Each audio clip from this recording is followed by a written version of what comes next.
সৌমিত্র দাস খুব সুন্দরভাবে আমাদের থিমটা, যেটা গধূলি স্বপ্ন, উনি খুব সুন্দরভাবে সেই থিমটা ফুটিয়ে তুলেছেন। উনি আমাদের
সেলিমপল্লীর সকল শিল্পী সহ সমস্ত উদ্যোক্তাদের আমার আন্তরিক অভিনন্দন, প্রাণের অভিনন্দন জানাচ্ছি।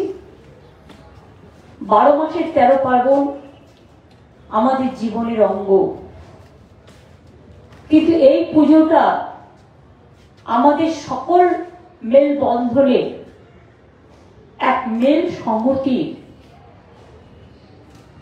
হৃদয় হৃদসাগর থেকে বেরিয়ে আসা, হৃদয়ের হৃদ মাল্যে গঠিত এবং ঝড় আসে, জল আসে, বন্যা আসে, অনেক মানুষ বানভাসী আছে, তাদের পাশেও আমরা আছি, যতটা পারছি করছি। আমি নিজেও সব জায়গায় ঘুরে এসেছি, কিন্তু এই পুজো বছরে একবার আসে। আমরা বারবার বলি বাংলায় উৎসব ধর্ম যার যার, আপনার উৎসব কিন্তু সবার। এই উৎসবে পুরনোরা এসে মিলিত হন, নতুনরা তাদের আহ্বান জানান। আমি চাই পুরাতনদের নতুনরা নতুন করে চিনুক, কারণ পুরাতনরা না থাকলে নতুনের সঞ্জীবনী সুধা কিন্তু উচ্চারিত হতো না। অন্ধকারের উৎস হতে উচ্চারিত আলো, সকল দ্বন্দ্ব বিরোধ মাঝে জাগ্রত যে ভালো, সেই তো তোমার ভালো।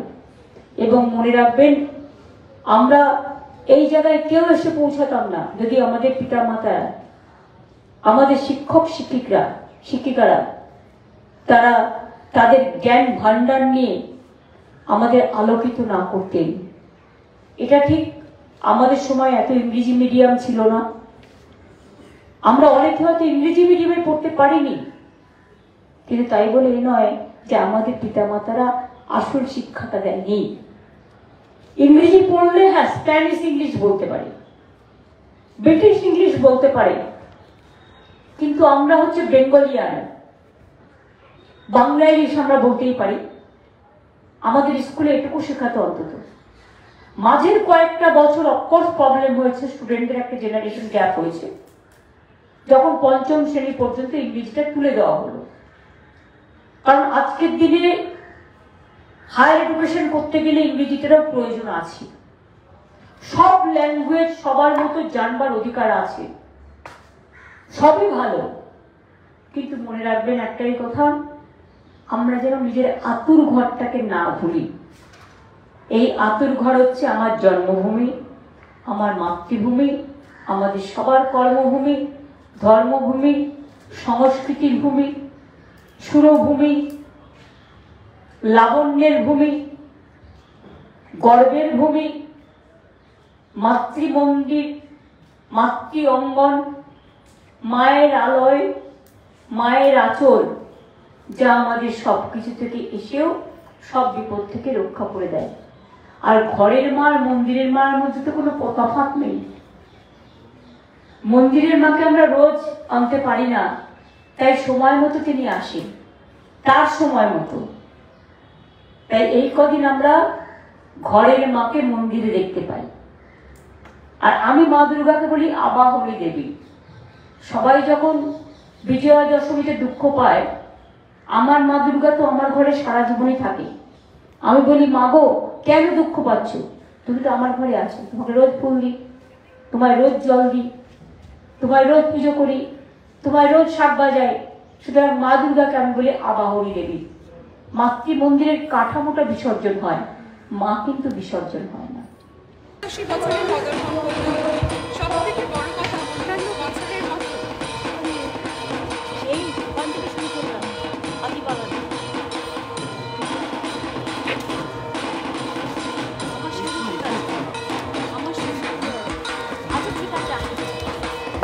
অমিত্র দাস খুব সুন্দরভাবে আমাদের থিমটা, যেটা গধূলির স্বপ্ন, উনি খুব সুন্দরভাবে সেই থিমটা ফুটিয়ে তুলেছেন। উনি আমাদের সাথে।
সব থেকে বড় কথা অন্যান্য বছরের মতো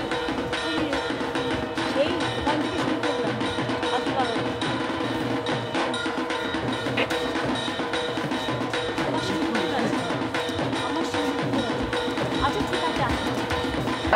অমিত্র দাস খুব সুন্দরভাবে আমাদের থিমটা, যেটা গধূলির স্বপ্ন, উনি খুব সুন্দরভাবে সেই থিমটা ফুটিয়ে তুলেছেন। উনি আমাদের সাথে।